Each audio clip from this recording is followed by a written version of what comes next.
மாநாட்டை நடத்துவதற்கு குறைந்தது 1 மாத காலமாக தேவைப்பட்டிருக்கும்.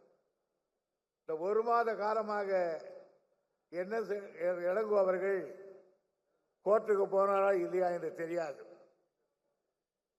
கோர்ட்டுக்கு போகாத வக்கீல் அல்ல அவர். போனால் சம்பாதிக்கக்கூடிய வக்கீல். ஒரு நாளைக்கு போனால் வந்தால் 10,000, 20,000, 1 லட்சம், 1/2 லட்சம் என்று வாங்கக்கூடிய வக்கீல்.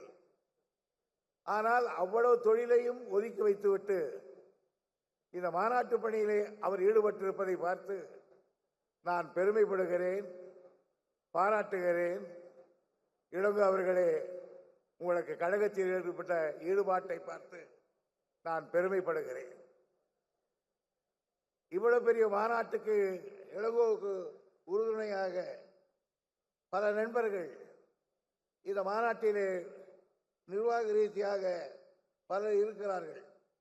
நம்முடைய கிரிராஜன், தாமரை செல்வன், ஆர் இளங்கோ, பாரதி போன்ற நண்பர்கள் எல்லாம் விடுதலை, என்ஆர் இளங்கோ, கே தண்டபாணி, அருள்மொழி, மணிராஜ் போன்றவர்கள் எல்லாம் இவருக்கு உறுதுணையாக இருந்திருக்கிறார்கள்.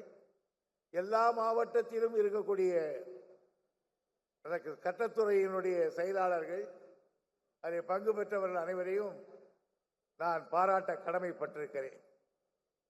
இந்த மாநாட்டில் நம்முடைய அமைச்சர் பெருமக்கள் எல்லாம் கலந்து கொண்டிருக்கிறார்கள். மாலையில் அதில் பொன்முடி அவர் ஒரு வக்கீல் தான். ஆனால் சண்டே கோர்ட் வாயில் இருந்த, ஆனால் கோர்ட்டுக்கே போகாதவர். அவர் கேஸுக்கு மட்டும் போயிட்டு வருவார். அவர் வக்கீல். நம்முடைய சட்டத்துறை அமைச்சர் அவரும் அப்படித்தான். அவரும் அதிகமாக கோர்ட்டுக்கு போகாதவர். பேசுகிற நான் எப்படி என்று கேட்டால் நான் அதை விட பூஜ்யம். முதலாக நான் வக்கீலாகி பெரிய கோட்டெல்லாம் தச்சு போட்டு பெரிய பல்கிவாலா மாதிரி முதல் நாளே போறேன். என்னுடைய சீனியர் ஜி ராமசாமி அவர்கள் உடனே சொன்னார், யோ வாயா, உங்க கோர்ட்டுக்கு போகலாம்னு சொன்னார். எந்த கோர்ட்டுக்கு சார்ன்னு கேட்டேன். கோகுலகிருஷ்ணன் கோர்ட்டுக்குன்னார். உடனே கோகுலகிருஷ்ணன் கோர்ட்டு போய் உட்காந்தோம். நான் அப்படியே பிரமாதமாக உட்காந்துனே என்னை பார்த்தார் அவர். திடீர்னு எங்கள் சீனியர் என்ன சொன்னார், நான் போகிறேன், ரூமில் இருக்கேன், இந்த நம்பரை கூப்பிடுவான் அந்த டவாலி, உயிஸ் அப்பியரிங் ஃபார் கவர்மெண்ட் சைடுன்னு கேட்பாங்க, நீ எழுந்து நில்லு, நான் மை செல்ஃப்னு சொல்லுன்னேன். அடுத்து ஒரு கேள்வி கேட்பாங்க, you are appearing government side? Yes. What is opinion அப்படி கேட்பாங்க. நோ அப்ஜெக்ஷன் அப்படின்னு சொல்லிட்டு வந்துருந்தேன். சார், தலைக்கால தெரியாமல் அப்ஜெக்ஷன் சொல்றீங்களே, எதாவது மாட்டிக்கிட்டா என்ன சார் பண்ணுறது? என்ன அதெல்லாம் கிடையாது, அப்ஜெக்ஷன் தான், அவ்வளோதான். சரி, நான் கோகுல் எடுத்தோடனே எழுது நின்று, வாட் இஸ் ஒப்பீனியன்? நான் நோ அப்ஜெக்ஷன்ஸ். அவர் திருப்பி கேட்டார், are you appearing government side? Yes. You are saying no objection?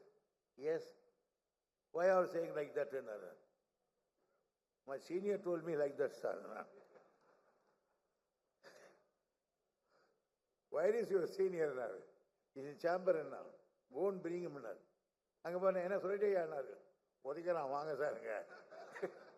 1/2 மணி நேரம் பேசி வாங்கன்னு வாங்கிட்டார் கோகுல். உடனே போகும்போது அந்த வாலி கிட்ட கூட்டு துறைமுனை ராத்திரி வீட்டுக்கு வர சொல்லுன்னார். நான் வீட்டுக்கு போனேன். என்ன அங்கே போய் சேர்ந்துருக்கிறேன்னாரு. சார், நான் நடராஜன்கிட்ட தான் போய் வைக்கலாம் பார்த்தேன், முரசொலி மாடன் கொண்டு போய் இங்கே விட்டுவிட்டாரு அப்படின்னு. அவர் 2வது வேற. அப்போது நாமளே பூரா அல்காபட் சீரீஸ் தான் நமக்கு மொத்த வேதம். லாக்காலேஜ் படிக்கிறவங்களுக்கெல்லாம் அதுதான் மெயின். அவர் போன உடனே பாசனுடைய புத்தகத்தை தூக்கி கொடுத்து ஆர்டிகல் 32, 226 இது 2 படித்து ஒரு நோட் போட்டுனார். சார், அலகாபாத்திலேயே பாதி மார்க் வாங்கணும், பண்ண சொல்லிக்கலாம். ஆனால் இருந்தாலும் கொஞ்சம் 1 வருஷ காலம் ஓடிட்டு பிறகு நானே ப்ராக்டிஸ் பண்ணக்கூடிய அளவுக்கு வரும்பொழுது எம்எல்ஏ ஆனோம். எம்எல்ஏ வந்ததுக்கு அதுக்கு பிறகு இதில் தொழிலில் ஈடுபட்டு விட்டோம். ஆனால் நீங்கள் மற்ற வக்கீலாக போகிறவர்கள் பிராக்டிஸ் பண்ணுகிற பொழுது அதில் ஒரு சின்சியராக இருந்தால் மிக வெற்றி பெற முடியும்.